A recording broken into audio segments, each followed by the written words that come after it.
The sun sets as I make it into town. As I grab onto my steering wheel, I notice that my music had stopped playing. Sometimes I really hate Pandora. I quickly grab my phone and restart my station. Right before I reach the exit ramp, traffic thickens to a screeching halt. Great, traffic.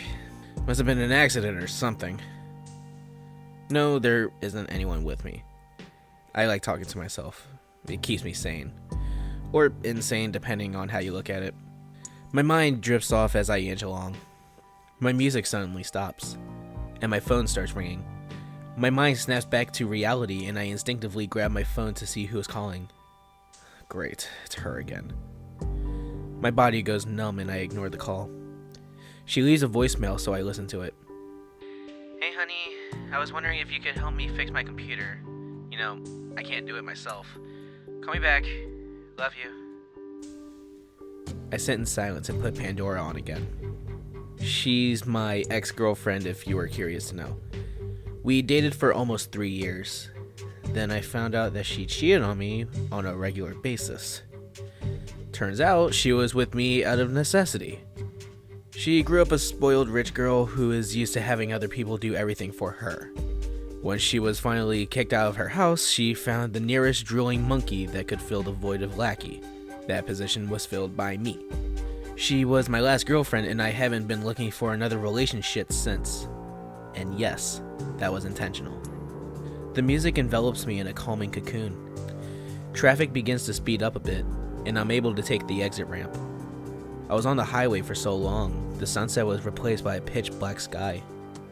No moon. No stars. I drive down an unfamiliar block. The street lamps seem to be alive, and they seem to dance on the eerie block. Then I came to a roundabout, uncommon for the States. A beautifully large fountain was the centerpiece. I stopped at the yield sign and lose myself staring at this fountain. Something about it mesmerizes me to no end. I snap back to reality abruptly. Lightning struck really close by. Seems like the rain clouds rolled in faster than I thought. I put my turn signals on, out of sheer habit because no one in their right mind would be out here. As I go into the turn, the rain begins to pour. It pours terribly hard, like a huge spring shower. Midway through the turn, I catch a glimpse of a white dress. I come to a screeching halt. I don't know whether to drive off quickly or help. The figure in white turns slowly towards me. My heart skips a beat. She looks at me. Her beautiful green eyes seem to stare into my soul. Why do I feel this way? I thought to myself. Her pale white skin was soaked from the rain. The expression on her face called for someone to help her. I couldn't leave her there stranded. I put my car in park in the middle of the roundabout, grabbed my umbrella and stepped out. Her eyes followed me as I walked to her. Are you okay, ma'am? Do you need help? Her eyes meet mine as I cover her with my umbrella. My body gets cold. She's gorgeous. My mind goes blank.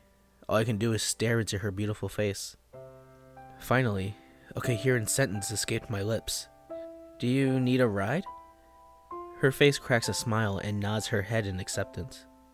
My bones reform in my body, and I guide her to my car. I sit in the driver's seat and look at my new guest. She looked perplexed as she looked at my dashboard. She grabs the radio volume knob and turns it all the way up. The song that was playing is now in full blast in my car. We both grab our ears in pain, and I reach for the knob and crank it down. How about we leave it down? I say, trying to recompose myself. The classic rock plays as I put the car in drive and exit the roundabout. All of a sudden, a soft voice breaks the semi-silence. I'm sorry.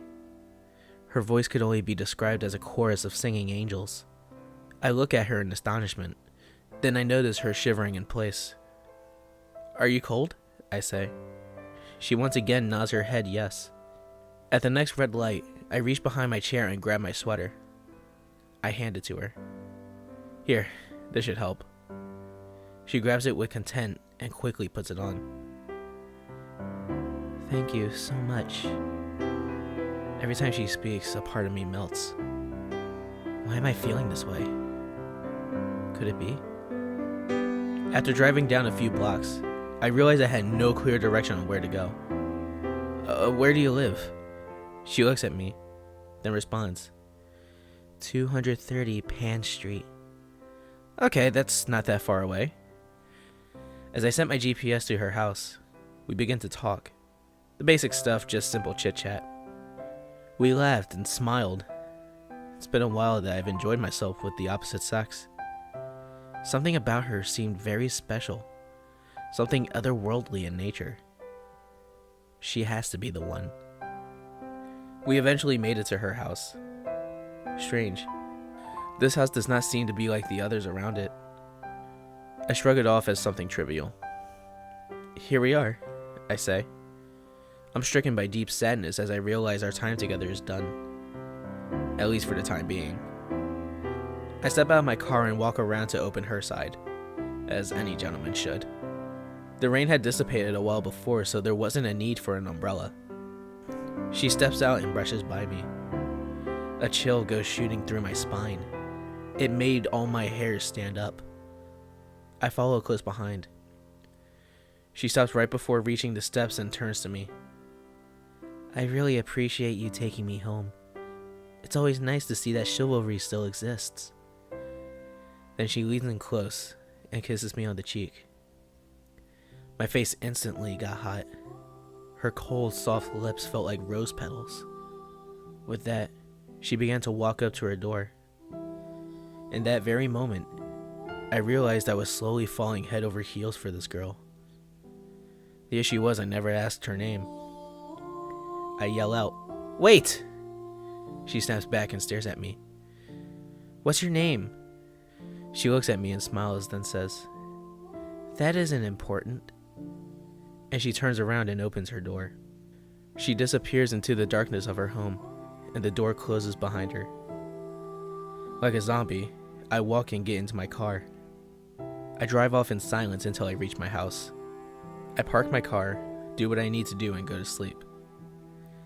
As I lay in my bed, I dream of the beautiful woman in white. I wake up constantly in cold sweats. Around 3 in the morning, I make a promise to myself that I would go and find her. I woke up later that day, feeling a bit exhausted. I got up, called sick from work, took a shower, and ran out the door. I drove unusually fast to her house. Something inside me seemed to control my every move. As I reached the house where I left the woman in white, something seemed off. The house that she walked into seemed different, aged and neglected. Maybe it was too dark and I didn't notice the finer details. I sit in my car, parked near her home. Thoughts raced through my head until I finally had the courage to knock. I get out and slowly make my way up the same stairs she walked. I make it to the large oak door, raise my hand and slowly knock on it.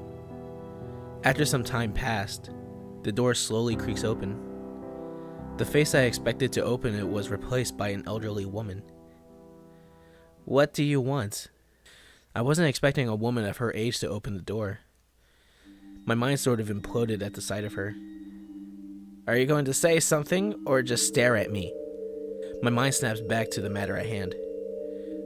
I'm looking for a girl." She stares at me blankly, then says, "No girl lives here." I begin to freak out. I know I'm at the right house. She walked up these very steps. I begin to describe the woman in white to the elderly lady. As I continue, her eyes begin to widen. She raises her hand as a signal for me to stop. Her eyes drop down. "Come inside." I follow her in the house. I stare at her antique furniture, noticing all the fine details of each piece in the living room. She walks into the living room and sits in the middle of a sofa that looked like it belonged in a Buckingham Palace. As she sinks into the royal sofa, she stares at me, expecting me to take a seat. Her living room was cluttered with all sorts of sofas, chairs, love seats, and much more. I had a weird feeling surround me. The room, no, the whole house felt empty. Not another soul was with us. Her hand raises and points to a chair directly across from her. I come to my senses and sit down. A deafening silence fills the room. She reaches for a picture frame that is face down on a side table. Oddly, that frame is the only item in this entire room with any sign of neglect. Dust just seemed to eternally fall from it. She stares into the picture in sadness and begins to speak.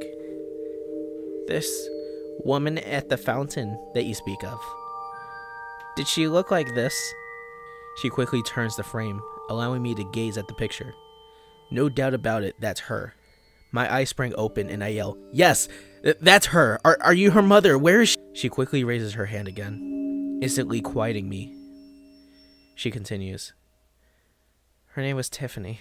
She was only 21. She was so full of life. She was hit and killed by a drunk driver by a fountain in the middle of a roundabout. No one knew why she was out there so late. She wore her favorite silk dress. She wore it for this picture as well. Some say she still walks around that fountain at night. You aren't the first man to come asking for Tiffany. They give me the same story that you do. She always had a knack for finding fine gentlemen. This woman's words hit me like a pile of bricks. I slowly felt my reality fall apart. It couldn't be true. No, it's not true. I stand up and scream, "Stop lying to me! Where is she?" I begin to destroy furniture, knocking over and breaking everything in arm's reach. She quickly runs into another room. This isn't me anymore. Something else had completely taken over. I feel a detachment from my own body. Things became fuzzy and dark. The hallway of the asylums are abnormally chatty today. All the patients seem to be rowdy. This can only mean one thing. We've got a new guy. I go to my office and I see a new folder on my desk. I quickly grab it and begin to read it. As I scan his symptoms and other doctor's notes, I got a weird feeling in my stomach. As I piece this together, one of my colleagues walk in. "Hey Fang, the guy that just got admitted here wants to speak with you. Have you had time to review his file?" I look at him and say, "Yes, I'll go speak to him." I dart down the hallway until I make it to the patient's room. Before entering his room, I take some more time to ponder his situation and why it sounds so familiar. I knock on his door and step in. He's in his bed sitting up and staring blankly at the wall in front of him. I announce my presence to him and I sit in a chair next to him. He slowly turns his head to face me. He begins to retell his story to me, full of detail of how it all went down in his perspective. As he speaks, I finally realize why all of this sounds so familiar. We've had other men recount the same exact story, although the ending is always different. One man went silently insane after finding out the truth. The new patient's ending is probably the most violent of the others. When he finishes, he stares into my eyes, tears freely flowing down his face. I can assume that in his mind this Tiffany actually existed. After some silence and note-taking, he says, "You don't think I'm crazy, right?"